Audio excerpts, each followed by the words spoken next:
The next day, Pooja only became more disappointed when Michael joined her in the water, but neither touched her nor showed her any affection. She did everything she could in order to tempt him into promiscuity. Pooja's antics included playing around, splashing water, touch tag, and stealing little kisses. Michael swam alongside her as if he was her long-lost brother and tried his best to keep her at a distance. Once again, after toweling off and changing, he sat beside her and once again started to talk to her about God. It was enough to exasperate a saint. The day after, not wishing for a repeat performance, Pooja told him that she was feeling poorly and could not go out riding with him. Michael took it for what it was worth and cancelled the morning ride. He suggested taking her to the doctor, but she declined the offer. She also refused to come out of her room and join the family for lunch. After spending most of the day in seclusion, Michael got worried and decided to look in on her. He knocked on her door and offered again to take her to see a doctor. She turned away and hung her head in silence. It dawned on Michael that Pooja was simply upset with him for some slight or perceived insult, the pout on her face confirming his suspicions. Michael sensed a tenseness in her from the time they had left the lake. She remained sullen. On the way home, she did not want to talk or respond to anything he said. At the time, he was apprehensive in going too far too fast in a further discussion of his faith because he thought that what he had said about his God and his religion made her reflect in some way and think deeply. It was only when the silent treatment continued that he understood the reason for her moodiness. He knew that he had disappointed her by not reciprocating her advances, but he just could not compromise his religious principles in order to please her. Michael remembered that all his previous relationships with former girlfriends ended when he refused to compromise his religious convictions. He nursed the thought that Pooja was like his other girlfriends who left him when they came to view him as some sort of religious fanatic. Nevertheless, he decided to talk to her and tell her that he loved her, but his Christian faith would not allow him to cross the limits set by his Creator. "Can I come in? I need to talk to you, Pooja." Pooja did not invite him in, but her body language acquiesced. She just retreated back to her bed and sat on the edge. She had nothing to offer him to sit on in her room except her bed. She motioned with her hand for Michael to sit beside her and he remained silent for a few seconds before he began to speak. "I know that you love me, and I love you, I feel, in a very special way. I am a devout Christian and committed to my faith. I cannot go beyond what God has permitted in His holy book or beyond what I have been taught by my parents is wrong for me to do." Pooja did not fully grasp what Michael was trying to say to her. On the contrary, she misunderstood him. She thought that, as a devout and committed Christian meant he would live his whole life without marrying anyone. She thought his faith implied he was like a nun. Pooja remembered that when she stayed with the South Indian nuns in New Delhi, her Hindu mother told her that those girls had dedicated their lives to the Lord Jesus Christ, and hence none of them would marry or allow any man to have sex with her. When Michael told her that he loved her, but he was a committed Christian, she thought that he was a male nun. Pooja had never come across a Hindu sannyasi or a Christian monk. She did not realize that there were men who abstained from sex for religious reasons until Michael started to explain his stance in this regard. She hated her luck, which led her to fall in love with a male nun. At that moment, she felt like turning to him and slapping him left, right and center.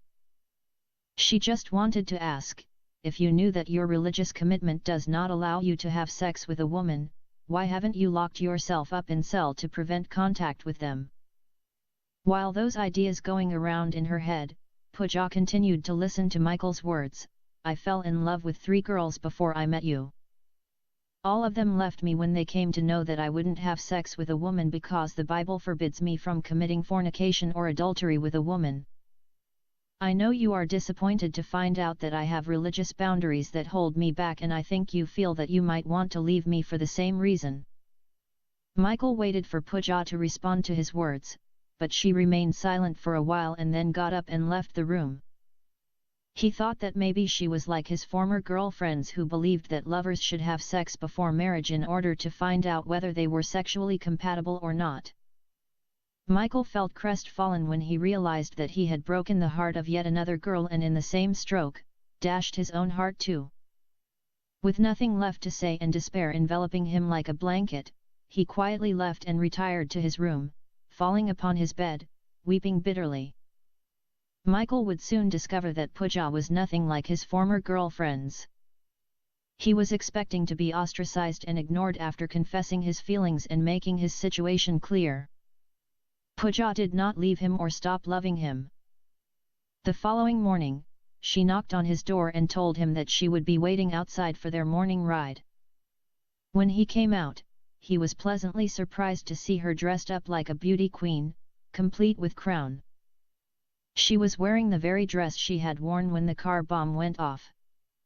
She looked stunning in her dress to the point where Michael mumbled, "You look like a beauty queen." Pooja waited for him to say exactly that, and that was when she announced that she was the former Miss World. Michael thought that she was just joking. He was too engrossed in taking in the breathless sight before him to ask any inconsequential questions regarding her claim. Michael could not read Pooja's intentions. He thought that she accepted his condition and agreed to keep her friendship with him until the point where they could consider marriage. He knew that as long as she wasn't a Christian he would not consider proposing to her. His bride would have to fulfill 3 conditions. First, she had to agree to keep the relationship platonic. That would even rule out a kiss on the forehead, which she had to comply with. Second, she had to embrace Christianity. Third, she had to be very committed as a Christian. Then, and only then, would he propose marriage to her. Pooja had her own secret plans. She was determined to continue her attempts of seduction with her unmatchable beauty and sexiness until he threw caution to the wind, lose all his morals, and succumb to his desires. Secondly, she would reveal her past successes in life and tell him about her beauty queen and Bollywood triumphs. Thirdly, she decided to tell him that she had over $95 million in her account besides her $5 million mansion, plus her other properties in the Middle East. At this stage, she decided it would not be in her best interests to divulge too much of her past. After thinking it over, she decided not to tell him how she came to have such a great fortune, and opted for an alternative version of an inheritance from her father. After the quiet storm of the previous day, both of them worked hard trying to change the other, from both ends of the spectrum. Michael was striving hard to convert his 4th girlfriend to Christianity, and Pooja was trying her best to tempt her newfound boyfriend through her beauty and wealth. She informed him that she had won the Miss World contest in London. Michael did not believe her until he did a search on the internet and found out that she was indeed who she claimed to be. The simple and plain way in which she told him, without any pretension, only made him love her more. Michael was understandably bowled over when he came to know that Pooja was filthy rich. Either way, her beauty and wealth did nothing to shake his religious convictions. For 2 weeks, Michael continued to talk to Pooja about his religion and tried hard to convince her to accept Christianity, but he could not change her. He discovered that Pooja was a kind of irreligious atheist bordering on pagan ideologies. She claimed to be Muslim, but she knew very little about Islam. Moreover, he found her to be a very childish and naive girl. She did not show any interest in embracing his religion. Pooja also tried for 14 days to tempt Michael in every way possible but could not make him budge from his position. She soon found out that he harbored no interest in her millions. The both of them had utterly failed in influencing the other and slowly came to the realization that they were incompatible. After the Christmas holidays were over, Michael returned to Harvard and left his stubborn girlfriend with his grandparents. He had given up all hope in getting her to contemplate Christianity. For some reason, the depths of his failure could not erase what he considered to be the happiest 14 days of his life. It was amply clear to him that she loved him dearly and did everything she could to try and please him and spend time with him. Likewise, wishing to make him forsake his religion, Pooja failed in her attempts for them to be together as husband and wife. What she did not realize was that Michael had managed to instill some Christian values in her life. He changed her understanding of society and the world and gave her new perspectives of God, religion, and the human conscience. He had accompanied her in Bible readings, playing the guitar, singing hymns, praising God, and the much-looked-forward to horseback ride to Blue Lake every day. After Michael left, Pooja continued to keep the faith, finding consolation in the things that reminded her of him. Michael's way of life became a permanent fixture in her life. Every word of the Bible, every hymn, every prayer, and every string on the guitar reminded her of Michael. Pooja never loved a person more than she loved Michael. She found him to be a loving and caring friend. She understood that he was more interested in giving than in taking. She could not seduce him through her beauty or lure him through riches.